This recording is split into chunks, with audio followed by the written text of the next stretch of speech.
Hello, everybody. Welcome back to another episode of 5 Minute Gaming News, the show that may or may not be 5 minutes. Today in the news, a story that I didn't think I needed to cover, but a lot of you wanted me to cover, and now there's updates, and so we're covering it. Dungeons and Dragons, the longtime king of the nerds, has really taken pop culture by storm. Shows like Critical Role and everything trying to be Critical Role, even Stranger Things. There's even a new D&D movie coming out and a D&D show. All of this has gone into expanding the audience of this game and of the genre of tabletop RPGs to what feels like the height of its popularity. And when things become popular, money gets involved. And when money's involved, well, let me fill you in on what's been happening for those of you who don't know. Infamous toy maker Hasbro, which owns Wizards of the Coast, WotC, which owns Dungeons and Dragons, lost 40% of its stock value. And so the guys at the top, Hasbros, that's right, that's what I'm calling them, well, they see all this money on the table from D&D and think,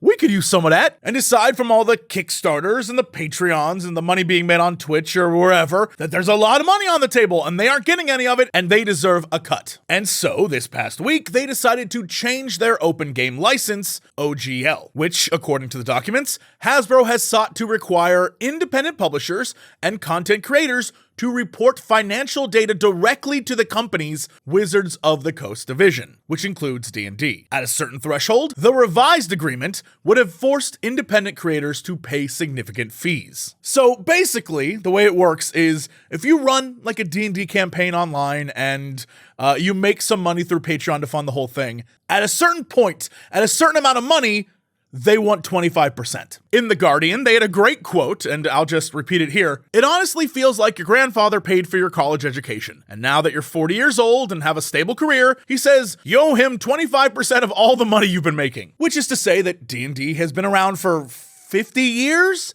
and it feels like now, when it's at its height, when people are making careers off of D&D, they're like, oh, now you need to pay us. And maybe from one perspective, that's fair, right? The idea that it's our stuff, we should get a little slice.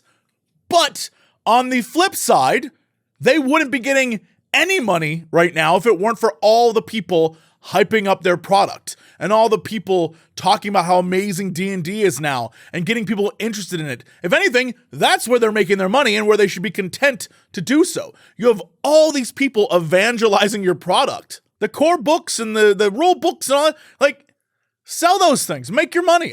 It seems truly bizarre to me that this is even a thing that we need to have a conversation about, but here we are. So it should come as no surprise that today, Wizards said that all the stuff that we saw, nah, dude, that was just an early draft, a total mistake. But even in their attempts to backpedal, they still drop a gem like this. A couple of last thoughts. First, we won't be able to release the new OGL today because we need to make sure we get it right, but it is coming. Second, you're gonna hear people say that they won and we lost because making your voices heard forces us to change our plans. Those people will only be half right. They won, and so did we. I have never seen a salty press release before, but guess there's a first time for everything. Meanwhile, in the console wars, as you know, the Federal Trade Commission here in the US filed a lawsuit to stop Microsoft's $69 billion acquisition of Activision Blizzard, arguing that it is designed to suppress competition. Well, according to Bloomberg, two new challengers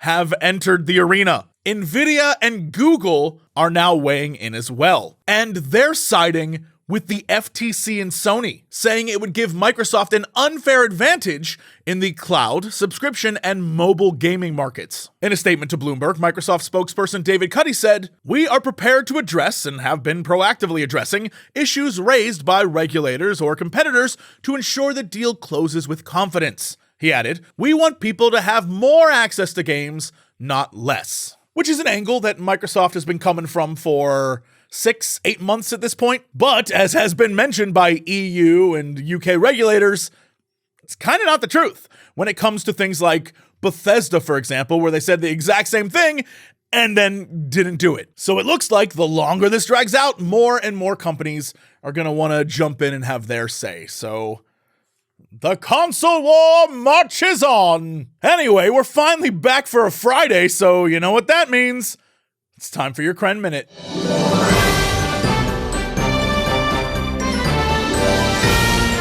everyone, and welcome back to the CrenMinute, my once-a-week segment where I get to talk about whatever I want for a minute. This week, I'm talking about getting older, because, everybody, when you talk to the old people, right, they're always like, time goes by so fast, right? You're young, you're hip, you're playing video game, and it's going great, right? You got no pains. You're having fun, you're in school, and then everyone's like, yeah, enjoy your youth. And you're like, yeah, I'm just like gaming on the computer in terrible posture.